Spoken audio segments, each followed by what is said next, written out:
Israel के Zenin शहर में इजरायली सेना लगातार फिलिस्तीनी चरमपंथियों का सफाया कर रही थी और इस पूरे ऑपरेशन के दौरान इजराइल के प्रधानमंत्री बेंजामिन नेतन्याहू बार बार फिलिस्तीन को चेतावनी दे रहे थे कि वो इजराइल में आतंकी खेप को भेजना बंद करे, नहीं तो फिलिस्तीन का दुनिया के नक्शे से नामो निशान मिटा दिया जाएगा।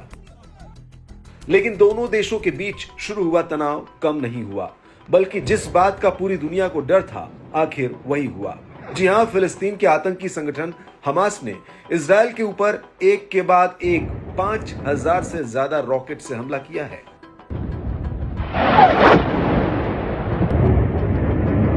कुछ रिपोर्ट्स में यह भी कहा जा रहा है कि हमास ने पैराग्लाइडरों का इस्तेमाल करके भी रॉकेट दागे हैं।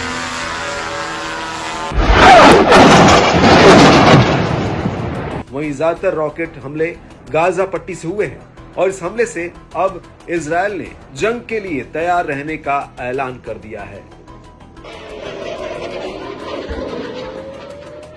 पूरा जेरूसलम हवाई हमले के सायरनों से गूंज रहा है। गाजा पट्टी से दागा गया एक रॉकेट तो दक्षिणी इजराइल की एक इमारत पर जा गिरा, जिसमें एक महिला समेत एक बच्चा घायल हुआ है। हालांकि इन सभी हमलों में कई लोग घायल हुए हैं। घायलों की संख्या लगातार बढ़ती जा रही है। आपको बता दें कि हमास की तरफ से पहला हवाई हमला करीब 20 मिनट तक जारी रहा, जिसका मतलब यह हुआ कि बिना रुके इन 20 मिनटों में हमास इजराइल पर दनादन रॉकेट फायर कर रहा था और अब इजरायली सेना गाजा पट्टी में हमास के अड्डों पर हमले कर रही है।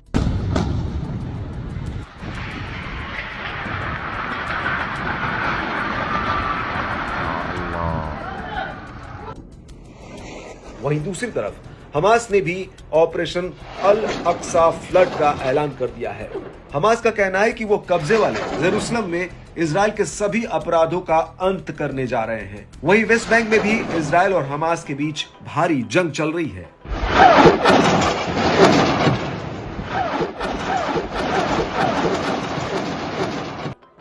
आपको बता दें कि 7 अक्टूबर 2023 की सुबह सुबह पूरे इजराइल में लोग यहूदी त्योहार को मनाने की तैयारियों में लगे हुए थे और तभी अचानक से जेरूसलम समेत पूरे इजराइल में हवाई हमलों से सायरन बज उठे।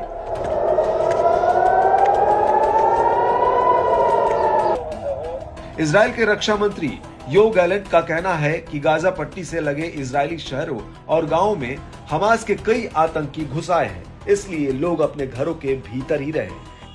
חמאס עשה טעות חמורה הבוקר, הוא פתח במלחמה כנגד מדינת ישראל. חיילי צה"ל נלחמים בכל נקודות החדירה כנגד האויב. אני קורא לאזרחים להישמע להוראות פיקוד העורף ולבצע אותם כלשונן. מדינת ישראל תנצח במלחמה הזאת. इजराइल बॉर्डर पर बसे स्डेरोट कस्बे में भी हमास के आतंकियों के घुसने की खबर सामने आई है। वहीं इजराइल के प्रधानमंत्री बेंजामिन नेतन्याहू ने कहा कि हमास को अपने किए की भारी कीमत चुकानी पड़ेगी।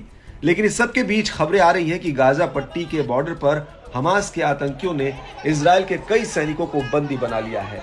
कुछ ऐसे भी वीडियो सामने आए हैं जिसमें हमास के आतंकी इजरायली सैनिकों को पीटते और घसीटते हुए दिख रहे हैं।